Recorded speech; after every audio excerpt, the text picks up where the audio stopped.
vamos falar sobre a teoria das cores.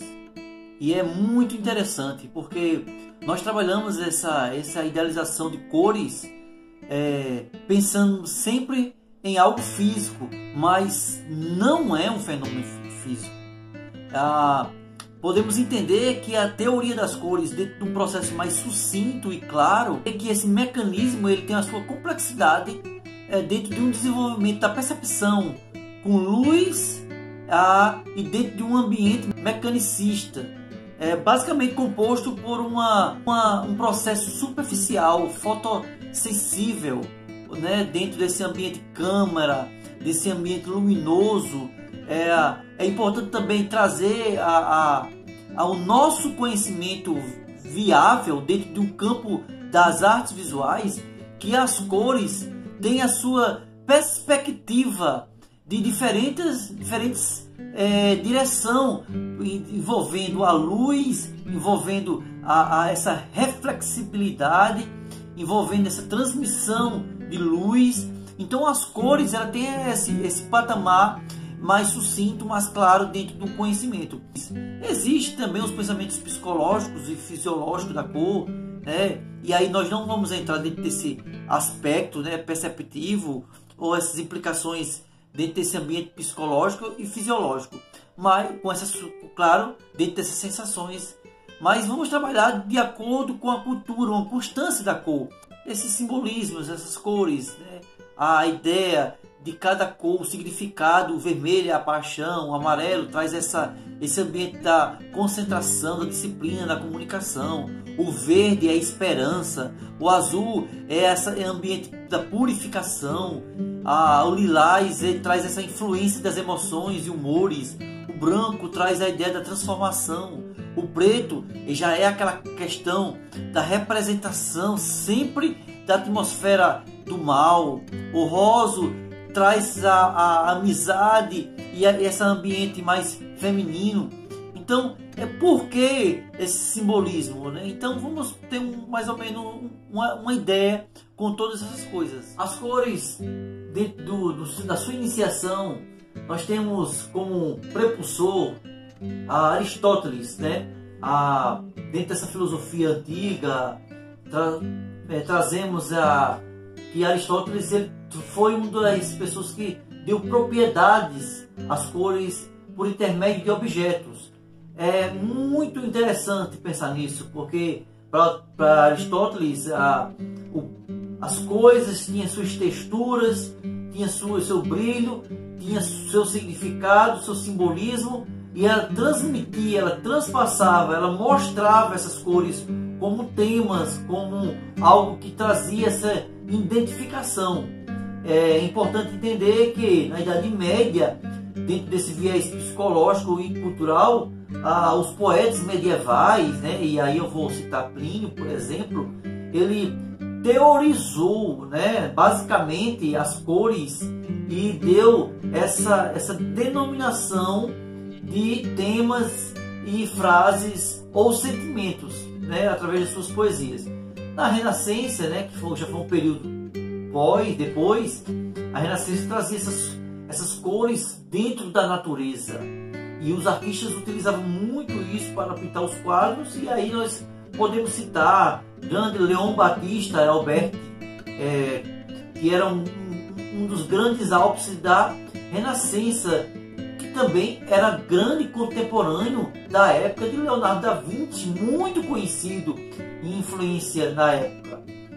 Leonardo da Vinci foi um pintor, um artista dessas artes visuais que desenvolveu tratado, padrão, regras de pintura em relação às paisagens. E Aristóteles tinha essas propriedades. A luz, né, também foi algo que trouxe essa concordância ao afirmar que todas as cores poderiam se tornar mais firmes, mais constantes, poderia se tornar mais intensa.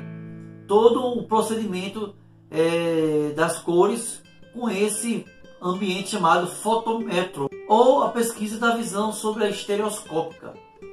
Temos Isaac Newton, né? Isaac Newton é um físico inglês que também trouxe suas experiências revolucionárias através da luz, das imagens com os prismas, com a luz trazendo a mistura das cores desse ambiente físico, essa transcendência física e essas suas reflexões dentro desse corpo iluminado. Nós vamos ter, claro, com mais clareza, esse pano de fundo sobre a teoria das cores com a sequência da nossa aula agora.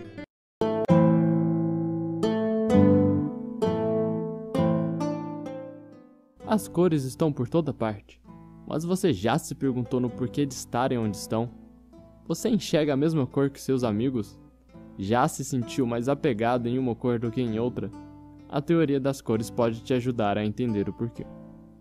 A mais antiga teoria sobre cores que se tem notícia é do famoso filósofo grego Aristóteles. Ele concluiu que as cores eram uma propriedade dos seus objetos, ou seja, assim como peso, material, texturas, eles também tinham cores, mas não era bem assim. Já um tempo depois, um cara chamado Leonardo da Vinci resolveu vasculhar mais e entender sobre as cores. Foi então que ele afirmou que a cor era uma propriedade da luz e não dos objetos. Mais para frente, o físico inglês Isaac Newton, nos seus experimentos, estudou a influência da luz do Sol na formação das cores. Newton estudou o fenômeno da difração, que consistia na decomposição da luz solar em várias cores quando atravessava um prisma, e denominou o conjunto de cores como espectro. O experimento foi o seguinte: Isaac colocou um prisma em frente a um feixe de luz branca, e ao atravessar o prisma, a luz se separou em 7 cores: vermelho, laranja, amarelo, verde, azul, anil e violeta. Esse conjunto de cores foi denominado como espectro, mas você pode chamar de arco-íris, vai. E é possível juntar as cores novamente, colocando na frente um outro prisma invertido, onde a luz branca vai ressurgir do outro lado. Outra forma de comprovação foi pintar um disco com essas cores do espectro e girar. Ao entrar em movimento, cada cor do disco se sobrepõe em nossa retina, dando a sensação de mistura. Com velocidade suficiente, o disco dá a ilusão de ficar da cor cinza ou branca.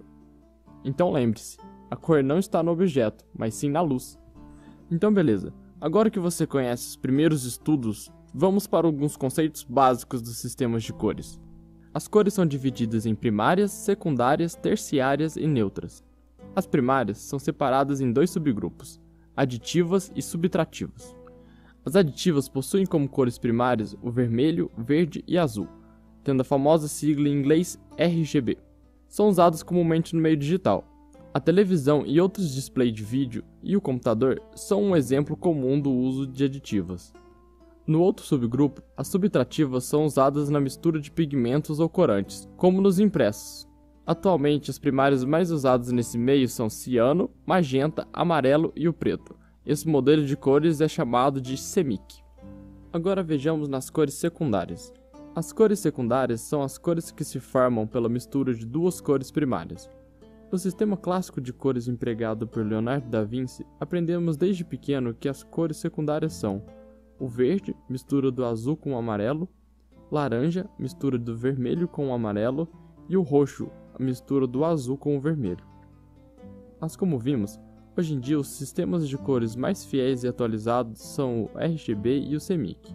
Aqui são as cores secundárias, essas geradas na junção de cada círculo, são as cores primárias um do outro, ou seja, as cores secundárias do RGB são as primárias do CMYK, e vice-versa.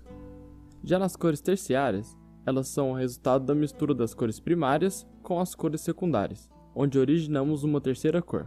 Alguns exemplos de cores terciárias são o vermelho arroxeado, amarelo esverdeado, amarelo alaranjado, o vermelho alaranjado, azul esverdeado e o azul arroxeado. Lembrando que a ordem das cores terciárias pode se alterar de acordo com o sistema de cores adotado, RGB ou CMYK. Com isso, nós temos uma base para falar de cores complementares também. As cores complementares são as que se contrastam, pois elas não apresentam vestígios de pigmentos em comum entre elas.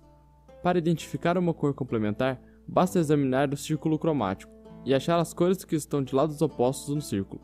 Isso também funciona para cores primárias e secundárias. E por último, as cores neutras. As cores neutras são o branco, o preto e principalmente as diferentes tonalidades do cinza. Sua característica é possuir baixa intensidade, reflexo e energia. No entanto, também podem ser todas as tonalidades mais fracas das outras cores, como o bege e o marrom.